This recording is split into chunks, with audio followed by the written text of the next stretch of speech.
भगवान शंकर ने सनत कुमार से कहा, अब मैं आपसे शुभ पवित्रारोपण कहूँगा। पहली सप्तमी के दिन अधिवासन कर, अष्टमी के दिन पवित्रारोपण करे। जो जीव पवित्रा बनवाता है उसके सुपुण्य का फल सुनो। हे विप्र, वो सब यज्ञ, व्रत, दान तथा सब तीर्थाधिषेचन का फल प्राप्त कर लेता है। इसमें यहाँ कोई संशय नहीं, क्योंकि सवर्गता शिवा सब में निवास करती है।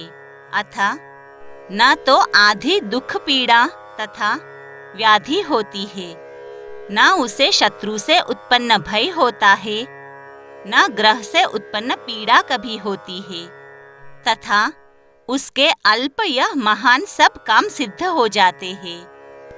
हे वत्स, नर और राजाओं के सुपुण्य की वृद्धि करने वाला इससे बढ़कर अन्य कोई साधन नहीं है।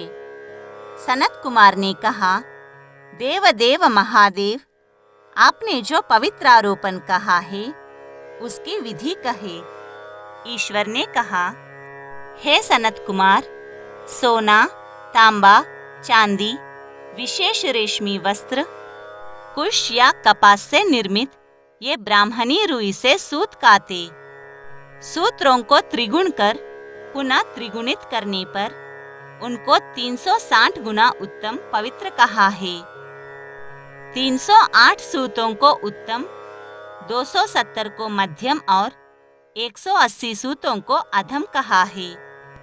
100 ग्रंथि का उत्तम, 50 ग्रंथि का मध्यम तथा 360 ग्रंथि का पवित्र कानिष्ठ होता है, या 6, 3, 4, 2, 12, 24, 12 और 8 ग्रंथि का उत्तम, 54 ग्रंथि का पवित्र निर्णय करे, या 108 ग्रंथि का कनिष्ठ पवित्र होता है।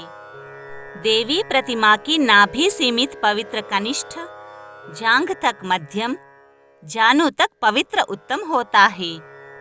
उस पवित्र की सब गांठों को केसर से रंगे तथा सर्वतोभद्र वेदी पर देवी का अर्चन कर देवी के समक्ष कलश या बांसपत्र पर पवित्रा रखे। 3 सूतों में ब्रह्मा, विष्णु और शंकर का आवाहन करे। 9 सूतों में ओमकार, सोम, बन्ही, नाग, चंद्र, रवि, ईश और विश्वेदेव के आवाहन पूर्वक स्थापन करे। अब मैं ग्रंथियों में देवों के स्थापन की विधि कहूँगा। क्रिया, पौरुषी, वीरा, विजया, अपराजिता, मनोन्मणि, जया, भद्रा, मुक्ति और ईशा, इन नामों के आदि में प्रणव को लगाकर ग्रंथि संख्या के अनुसार आवृत्ति कर आवाहन तथा चंदन आदि से अर्चन करे। धूप देकर प्रणव द्वारा अभिमंत्रित कर देवी को अर्पण करे। यह देवी का पवित्रारोपण विधान मैंने आपसे कहा। यो दूसरे देवों को प्रतिपदा आदि तिथियों में पवित्रारोपण करे।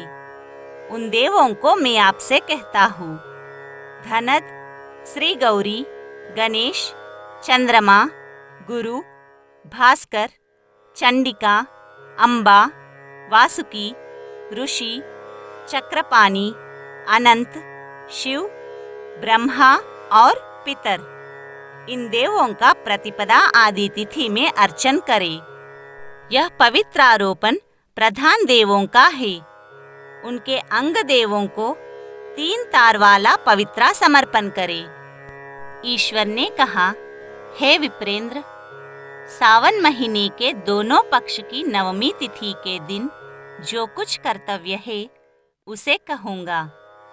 हे विप्रेंद्र, नवमी के दिन यथाविधि कुमारी नाम वाली दुर्गा का अर्चन कर, नक्त व्रत कर, दूब और शहद मिला हुआ भोजन करे, या दोनों पक्ष की नवमी को उपवास कर कुमारी नाम से चंडिका का निरंतर पूजन करे।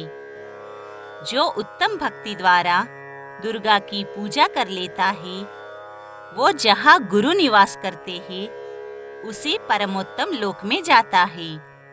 हे सनत कुमार, मैंने आपसे ये नवमी का विधान कहा।